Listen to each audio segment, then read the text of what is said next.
જય ભારત મિત્રો, સ્વાગત છે તમારું નવા વિડીયોની અંદર।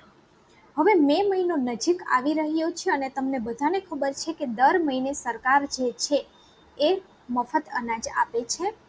તો મે મહિનાની અંદર રાશન કાર્ડ ધારકોને કેટલું અનાજ છે એ મળવાપાત્ર થશે એની આપણે આ વિડીયોની અંદર ચર્ચા કરવાના છીએ।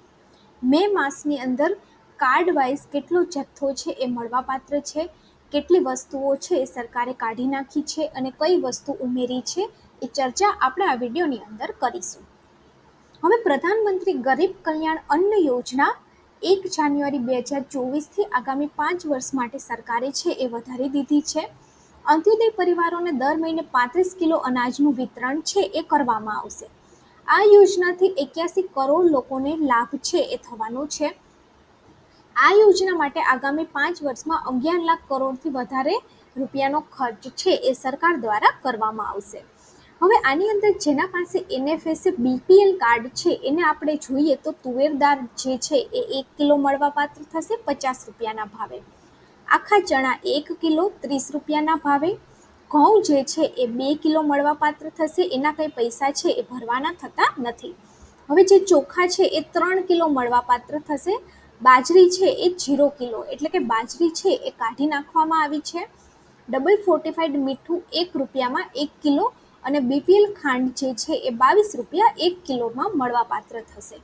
હવે આની અંદર પહેલા ચોખા જે છે એ 2 કિલો મળતા હતા અને બાજરી 1 કિલો મળતી હતી, પરંતુ બાજરી કાઢી અને 1 કિલો ચોખા છે એને ઉમેરવામાં આવ્યા છે।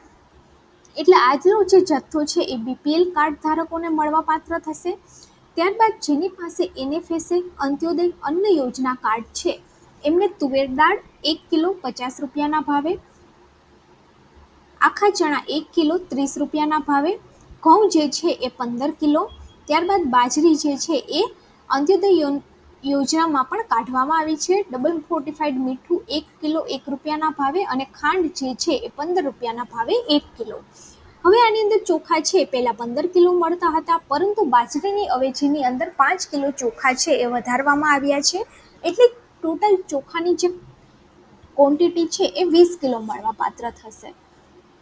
ત્યારબાદ જેની પાસે APL1 રેશન કાર્ડ છે એને પણ 50 રૂપિયાના ભાવે 1 કિલો તુવેર દાળ, આખા ચણા 30 રૂપિયાના ભાવે 1 કિલો, ઘઉં જે છે એ 6 કિલો, ચોખા જે છે એ 9 કિલો, બાજરી જે છે એ કાઢી નાખવામાં આવી છે અને ડબલ ફોર્ટિફાઈડ મીઠું જે છે એ 1 રૂપિયાનું 1 કિલો। આની અંદર પણ બાજરી જે છે એ 3 કિલો મળતી હતી, પરંતુ હવે એ 3 કિલો જે છે એ ચોખા એડ કરવામાં આવ્યા છે, એટલે ટોટલ 9 કિલો ચોખા છે એ મળવાપાત્ર થશે। તો આ જે છે એ કાર્ડ વાઇઝ મે મહિનાની અંદર મળવાપાત્ર જથ્થો છે। હવે તમે દર મહિને ઓનલાઈન જથ્થો છે એ કેવી રીતે ચેક કરી શકો છો, તો તમારે director of the food and civil supplier ગુજરાતની જે ઓફિશિયલ વેબસાઇટ છે એના ઉપર જવાનું છે। ત્યાં તમે નો યોર એન્ટાઇલમેન્ટ લખેલું છે ત્યાં જશો તો ત્યારબાદ તમારા કાર્ડની બધી વિગતો છે એ નાખી અને તમે તમારો મળવાપાત્ર જથ્થો છે એ ચેક કરી શકો છો। તો વિડીયો સારો લાગે તો વિડીયોને લાઇક કરી દેજો અને વિડીયોને બીજા લોકો સુધી પણ શેર કરી દેજો, એટલે લોકોને ખબર પડે કે મે માસની અંદર કેટલું અનાજ છે એ મળવાપાત્ર છે।